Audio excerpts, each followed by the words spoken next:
Salut à toi qui regarde cette vidéo en ce moment précis. Imagine un instant que tu es devant un carrefour immense de ta vie où chaque route représente un choix possible pour ton futur conjoint et que l'une d'elles est tracée par la main même de Dieu, celle qui mène à une paix profonde, à une union bénie et à un accomplissement que tu n'aurais jamais pu imaginer seul. Mais comment savoir laquelle prendre sans te tromper, sans te perdre dans les émotions, les pressions sociales ou les apparences qui semblent si prometteuses au début? Aujourd'hui, nous allons plonger ensemble dans ce sujet crucial. Comment reconnaître la volonté de Dieu dans le choix du conjoint? Si tu es célibataire et que tu pries pour cette personne spéciale, si tu es en fréquentation et que tu te poses 1000 questions, ou même si tu es déjà marié et que tu veux fortifier ton union selon le cœur de Dieu, cette vidéo est pour toi. Avant d'aller plus loin, je t'invite à t'abonner tout de suite à la chaîne si ce n'est pas encore fait.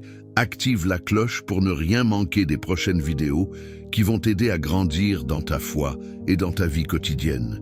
Et surtout, laisse-moi un commentaire en dessous en écrivant exactement ceci. Je veux reconnaître la volonté de Dieu dans mon choix de conjoint. Comme ça, je saurai que tu es engagé dans ce voyage spirituel et je pourrai même prier spécialement pour toi en lisant tes messages. Maintenant, entrons vraiment dans le vif du sujet et laisse-moi te parler longuement comme si nous étions assis ensemble autour d'une table avec la parole de Dieu ouverte devant nous. Reconnaître la volonté de Dieu dans le choix du conjoint n'est pas une formule magique ni un signe spectaculaire qui tombe du ciel chaque fois, mais c'est un chemin de proximité avec le Seigneur, un chemin où tu apprends à aligner ton cœur, tes désirs et tes décisions sur ce qu'il a déjà révélé dans sa parole et sur la guidance paisible de son Esprit Saint. Dès le commencement, Dieu a montré qu'il se soucie profondément de cette union, car il a lui-même institué le mariage comme quelque chose de beau et de sacré. Rappelle-toi ce que dit le livre de la Genèse au chapitre 2, verset 18. L'Éternel Dieu dit « Il n'est pas bon que l'homme soit seul, je lui ferai une aide qui soit son vis-à-vis. » Et plus loin, au verset 22, l'Éternel Dieu forma une femme de la côte qu'il avait prise de l'homme, et il l'amena vers l'homme. Tu vois, Dieu n'a pas laissé Adam errer seul à la recherche d'une compagne. Il a préparé, il a formé et il a amené. Cela nous enseigne que lorsque tu cherches sincèrement, Dieu peut intervenir de manière surnaturelle ou naturelle pour amener la bonne personne sur ton chemin, mais il le fait souvent à travers ton obéissance quotidienne et ta confiance en lui plutôt que par des révélations dramatiques tous les jours. Pense à cela. Le choix du conjoint est l'une des décisions les plus importantes de ta vie après ton salut, car elle influence tout le reste. Ta spiritualité, ton ministère, ton foyer, tes enfants, ta paix intérieure. Si tu te précipites sans chercher la face de Dieu, tu risques de te retrouver dans une union qui te tire vers le bas au lieu de te propulser vers le haut dans ta marche avec Christ. C'est pourquoi la Bible nous met en garde avec force dans le deuxième livre aux Corinthiens, au chapitre 6, versets 14 à 15. Ne vous mettez pas avec les infidèles sous un joug étranger, car quel rapport y a-t-il entre la justice et l'iniquité? Ou qu'y a-t-il de commun entre la lumière et les ténèbres? Quel accord y a-t-il entre Christ et Bélial? Ou qu'y a-t-il de commun entre le fidèle et l'infidèle? Ce passage n'est pas là pour te limiter par plaisir, mais pour te protéger. Dieu sait que si tu t'unis à quelqu'un qui ne partage pas ta foi vivante en Jésus-Christ, cela créera un déséquilibre constant, des conflits spirituels et parfois même un éloignement progressif de ta première amour pour le Seigneur. Au contraire, lorsque tu choisis dans le Seigneur, comme le dit le premier livre aux Corinthiens, au chapitre 7, verset 39, « Une femme est liée aussi longtemps que son mari est vivant. Mais si le mari meurt, elle est libre de se marier à qui elle veut, seulement que ce soit dans le Seigneur. » Cette expression « seulement dans le Seigneur » est une clé puissante. Elle signifie que ton futur conjoint doit être quelqu'un qui aime Jésus de tout son cœur, qui vit selon les principes de la Bible et qui poursuit la même direction spirituelle que toi. Mais comment reconnaître concrètement cette volonté divine au quotidien, quand les émotions montent, quand la personne semble parfaite en surface ou quand la solitude pèse lourdement?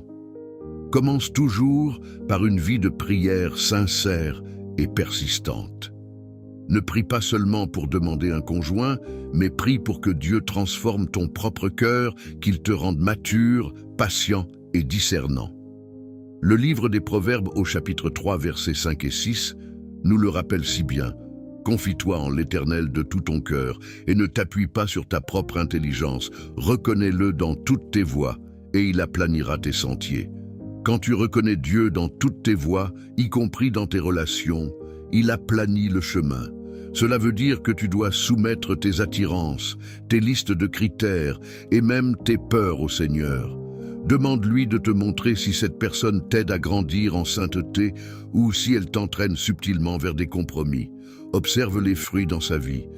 Est-ce quelqu'un qui produit le fruit de l'esprit comme l'amour, la joie, la paix, la patience, la bonté, la fidélité, la douceur et la maîtrise de soi, selon l'Épître aux Galates, au chapitre 5, versets 22 et 23.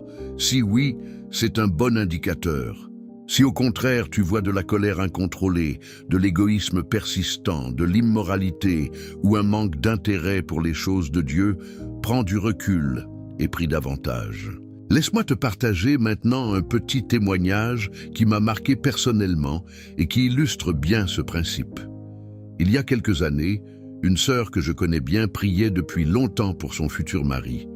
Elle avait reçu plusieurs propositions, certaines venant d'hommes qui semblaient spirituels et stables, mais quelque chose la retenait à chaque fois. Un jour, elle a rencontré un frère lors d'un culte. Il n'était pas le plus charismatique ni le plus beau selon les standards du monde, mais il y avait une paix profonde quand elle priait à son sujet. Elle a décidé de ne rien précipiter. Pendant des mois, elle a observé sa vie. Il servait fidèlement dans l'église, il honorait ses parents, il gérait bien ses finances sans avidité et surtout, il l'encourageait à passer plus de temps dans la parole et dans la prière au lieu de la distraire. Un soir, pendant un temps de jeûne et de prière, elle a senti dans son cœur une confirmation claire et paisible, pas une voix tonitruante, mais une assurance tranquille que c'était la volonté de Dieu. Ils se sont mariés et aujourd'hui, leur foyer est un témoignage vivant de bénédiction. Ils servent ensemble, leurs enfants grandissent dans la crainte de l'Éternel et ils disent souvent que Dieu a vraiment dirigé leurs pas. Ce témoignage montre que la volonté de Dieu n'est pas toujours spectaculaire, mais elle apporte une paix qui surpasse toute intelligence, comme le dit l'Épître aux Philippiens au chapitre 4, verset 7. Continuons à creuser plus profondément. Un autre aspect essentiel pour reconnaître la volonté de Dieu est l'accord avec la sagesse biblique sur les caractères. Dieu ne veut pas que tu choisisses uniquement sur l'apparence physique, car le livre de Samuel, au premier chapitre, verset 16, verset 7, nous avertit « L'Éternel dit à Samuel, ne prends point garde à son apparence et à la hauteur de sa taille, car je l'ai rejeté. » L'Éternel ne considère pas ce que l'homme considère. L'homme regarde à ce qui frappe les yeux, mais l'Éternel regarde au cœur. La beauté passe, les émotions fluctuent, mais un cœur qui craint l'Éternel demeure. Cherche donc quelqu'un qui a un profond respect pour Dieu, qui est humble, qui est prêt à servir, qui communique bien et qui est fidèle. Regarde comment cette personne traite les autres, surtout les plus faibles, car cela révèle son vrai caractère. Demande conseil aussi à des personnes matures dans la foi, tes pasteurs, tes mentors spirituels ou des couples chrétiens solides. Les Proverbes au chapitre 11, verset 14 disent « Quand il n'y a pas de direction, le peuple tombe, mais le salut est dans le grand nombre de conseillers. Ne sois pas orgueilleux en pensant que toi seul peux discerner parfaitement. L'humilité t'ouvre les portes de la sagesse divine. » Parle aussi de la vision commune. Amos au chapitre 3, verset 3, pose une question simple mais profonde. Deux hommes marchent-ils ensemble sans s'être concertés? Si vos visions de vie, de ministère, de famille et de service à Dieu ne s'alignent pas, il y aura des tiraillements constants. La volonté de Dieu amène l'unité, pas la division. Priez ensemble tôt dans la relation, étudiez la Bible ensemble, servez ensemble dans l'Église. Si cela coule naturellement et que cela vous rapproche du Seigneur plutôt que de vous en éloigner, c'est un signe fort. Évite aussi les relations cachées ou précipitées dans l'intimité physique, car l'Épître aux Hébreux au chapitre 13, verset 4 déclare « Que le mariage soit honoré de tous, et le lit conjugal exempt de souillure, car Dieu jugera les impudiques et les adultères. » La pureté avant le mariage protège ton discernement et honore Dieu. Maintenant, parlons un peu de la prophétie dans ce contexte, sans en faire une obsession. Dieu peut parfois utiliser une parole prophétique pour confirmer ce qu'il te parle déjà dans ton cœur, mais cela doit toujours être testé à la lumière de la Bible et apporter la paix, pas la confusion ou la pression. Par exemple, une parole qui t'encourage à patienter, à grandir en caractère et à faire confiance au timing parfait de Dieu est souvent authentique. Souviens-toi que le vrai prophétique ne remplace jamais ton propre discernement personnel, ni ta relation intime avec le Saint-Esprit. Le livre des Proverbes, au chapitre 19, versets 20 et 1, nous rappelle « Il y a beaucoup de projets dans le cœur de l'homme, mais c'est le dessein de l'Éternel qui s'accomplit. Dieu a un dessein bon pour toi, et il le réalise quand tu te soumets à lui. » Prends le temps aussi d'observer dans les moments de crise ou de joie comment réagit la personne. Est-ce qu'elle court vers Dieu ou vers d'autres solutions? Est-ce qu'elle te pousse à pardonner, à aimer comme Christ ou au contraire à la rancune? L'Épître aux Éphésiens au chapitre 5, versets 25 à 28, nous donne le modèle ultime. Maris, aimez vos femmes comme Christ a aimé l'Église et s'est livré lui-même pour elle. Ainsi, les maris doivent aimer leurs femmes comme leur propre corps. Même avant le mariage, tu peux déjà voir si cette personne est prête à aimer de manière sacrificielle, à servir, à honorer. Pour les sœurs, cherche un homme qui dirige avec douceur et responsabilité, comme Christ dirige l'Église. Ces qualités ne sont pas parfaites chez personne, car nous sommes tous en croissance, mais il doit y avoir une direction claire vers la maturité en Christ. En continuant sur ce chemin, souviens-toi que parfois, la volonté de Dieu est simplement de patienter. Beaucoup de personnes se précipitent par peur de la solitude, mais le psaume 37, verset 4 dit « Fais de l'Éternel tes délices, et il te donnera les désirs de ton cœur. » Quand Dieu est ton délice suprême, il aligne tes désirs sur les siens, et il pourvoit au bon moment. Ne te compare pas aux autres dont le mariage semble parfait sur les réseaux sociaux.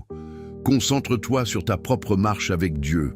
Si tu es appelé au célibat pour une saison ou pour toujours, Dieu te donnera la grâce, comme il l'a fait pour l'apôtre Paul, qui a parlé des avantages du célibat pour se consacrer pleinement au Seigneur dans le premier livre aux Corinthiens au chapitre 7. Pour conclure ce long partage avec toi, je veux t'encourager fortement.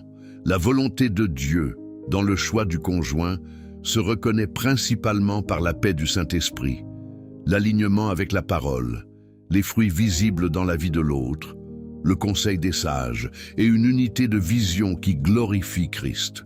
Ne cherche pas la perfection humaine, car personne n'est parfait, mais cherche une personne qui marche humblement avec Dieu et qui veut grandir avec toi dans cette alliance sacrée. Prie sans relâche, reste pur, sois patient et fais confiance. Dieu est fidèle et il veut le meilleur pour toi, car il t'aime d'un amour éternel. Si tu appliques ces principes, tu éviteras bien des douleurs inutiles et tu entreras dans une union qui reflète l'amour de Christ pour son Église. Merci d'avoir regardé jusqu'au bout. Si cette vidéo t'a béni, like-la, partage-la avec quelqu'un qui en a besoin et surtout, abonne-toi pour plus de contenu comme celui-ci. N'oublie pas ton commentaire. Je veux reconnaître la volonté de Dieu dans mon choix de conjoint. Je lirai chacun d'eux et je prierai pour vous. Que le Seigneur te guide pas à pas, qu'il aplanisse ton chemin et qu'il te donne la sagesse dont tu as besoin. Que sa paix remplisse ton cœur aujourd'hui et toujours. À très bientôt dans une prochaine vidéo. Que Dieu te bénisse abondamment.